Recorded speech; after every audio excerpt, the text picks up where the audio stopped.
Attention na SSS pensioners, nako po, 4 na buwan na lang.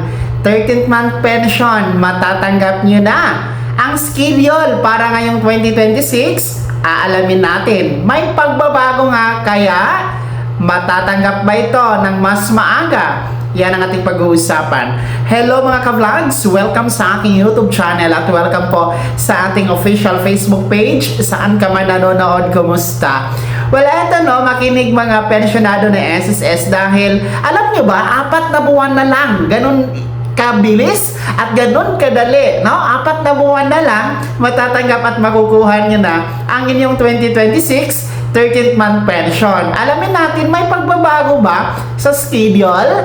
At ito ba ay mas maaga matatanggap? Well, pagbabasihan natin mga ka-vlogs, ang Circular 2022-030. Actually, hindi pa naman ito nagbago sa ngayon, no? At wala pa namang revised circular na pumalit nito. Kaya ito po yung ating tentative, no? Ito po yung ating susundan na schedule for this 2026 13th month pension releasing o crediting. Pero bago natin ibigay ang schedule, no? Ano nga ba ang 13th month pension ni SSS? Well, para ito sa mga pensyonado. At alam nyo ba, binibigay ito ni SSS every taon, every end of the month tuwing Disyembre. And alam nyo din ba na nagsimula ang pagbibigay, ang pamamahagi ni SSS sa 13th month pension noon pang 1988? Naku po ha, magti-38 years na po ang SSS sa pamamahagi nito sa inyong 13th month pension. At wala itong palta. Every year talaga ito. Every end of the year ay binibigay ito ni SSS. Well, isa din po ito sa inaabangan. Isa din po ito sa exciting, no, na inaabangan ng ating mga pensyonado tuwing Disyembre. Well, balikan natin, no, ang schedule po ng inyong 2026 13th month pension crediting o releasing, no? Sa sinabi ko na kanina, no, dito tayo magbabase sa circular number 2022-030 na patungkol nga po sa releasing schedule for your 13th month pension. Well, unahin natin, no, ang first batch kasi nahati ito sa 2 batch. Mga vlogs, hindi naman po sabay-sabay ang mga pensyonado na makakatanggap, no? Kasi by schedule po tayo. Well, ang una, ang mga batch 1. Ang mga batch 1 po natin, yung mga merong date of contingency o araw ng kapanganakan, araw ng pagkamatay, araw ng pagkasakit o pagkabalda, mula 1st to 15th day of the month. Well, ang inyo pong schedule ng inyong 13th month pension ngayong Disyembre ay December 1. Ayon sa Circular 2022-030.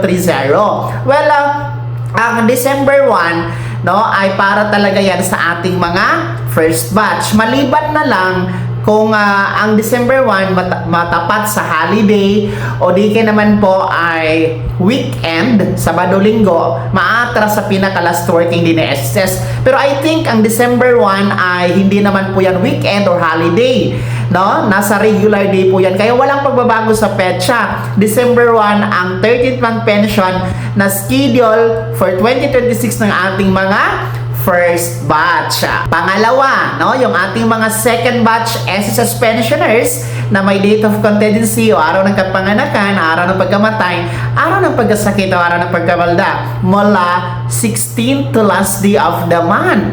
Well, ang schedule nyo po sa inyong 13th month pension ngayong December 2026, kung pagbabasihan natin ang Circular 2022-030 ay Disyembre 4, no? December 4, no? I think 3 araw lang ang pagitan from December 1 na mga first batch. So December 4, 2026. I think hindi naman po yan natapat sa weekend, Sabado, Linggo, o di kaya naman holiday. Kaya mananatiling regular day ang December 4 na 13th month pension crediting for our second batch. Walang pagbabago sa schedule. And Yung ating pong mga nakalamsam o mga naka 18 months advance pension, huwag kayong mag-alala, kasama pa rin po kayo sa 13th month pension ngayong Disyembre, ha, mga nakalamsam. Ang schedule nyo po ay kasabay kayo ng mga second batch na December 4. Okay? Ulitin ko, mga naka 18 months advance pension o lump sum, kasabay nyo po ang schedule ng batch 2, which is December 4 para sa inyong 13th month pension. Yung mga nakalamsam kasi, yung inyong na-advance 18 months pension, hindi naman kasi kasama doon yung inyong 13th month pension, no? Regular pension lang yung na-advance pension ninyo, yung 18 months. Kaya meron pa rin po kayong makukuha na 13th month pension tuwing Disyembre. Well, magkano nga ba ang makukuha? Magkano ba ang halaga ng 13th month pension ni SSS? Ito po'y katumbas ng isang buwan na pensyon na halaga. So halimbawa, kung ang inyong monthly regular pension amount is 5,000 pesos, yan din po ang makukuha ninyo na 13th month pension. And karagdagang paalala, mga pensionado ng SSS, na ang inyong 13th month pension ay kasabay po makikredit, kasabay ang releasing sa inyong December pension, mga ka-vlogs, no?